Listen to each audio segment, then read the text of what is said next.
Depuis quelques semaines, le débat sur une réforme de la loi sur l'avortement a refait surface au Maroc, si bien que le roi Mohamed VI s'est saisi du dossier. La législation marocaine ne permet l'avortement que dans le cas où la santé de la femme enceinte est menacée. Nous nous sommes rendus au sein de l'association Solidarité Féminine, qui milite pour prévenir l'abandon des enfants par la réhabilitation de leur mère. Le but est d'accompagner et de former les mères célibataires à des métiers afin de les aider à s'émanciper dans une société où leurs enfants ne sont pas considérés. Le débat sur l'avortement, Aïcha Chena le connaît bien. La présidente et fondatrice de l'association Solidarité Féminine prône l'éducation sexuelle et un traitement au cas par cas pour l'avortement. Aucune femme au monde ne va aller faire un avortement par pur plaisir, c'est pas vrai. Pour nous, en tant que société civile, en tant qu'association, oui à l'avortement quand c'est accompagné, quand c'est nécessaire. Pour le reste, j'estime qu'un médecin lui-même est éthique. Et on ne devrait pas l'interdire dans les premières semaines. Et ça devrait être fait gratuitement dans les hôpitaux de la santé publique et pourquoi pas. Et pourquoi pas, moi, je suggère au pouvoir public les services de planification familiale. C'est beaucoup plus proche de la femme, il y a plus d'écoute si vous voulez, et si c'est nécessaire de faire un avortement, il ne faut pas que le médecin se retrouve en prison.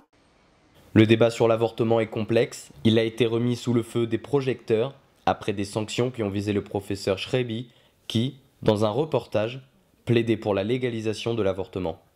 La problématique des grossesses non désirées pose a énormément de circonstances fâcheuses, non seulement l'avortement, parce que quand une personne a une grossesse non désirée, on a beau vouloir la dissuader d'aller faire un avortement, ben si elle ne veut pas, elle ne peut pas, pour une raison à elle, elle va aller se faire un avortement, malheureusement un avortement qui n'est pas légal, donc un avortement clandestin. Il existe un article 453, et là je le mets sur AMLAC 453, c'est l'article que nous demandons à ce qu'il soit amendé.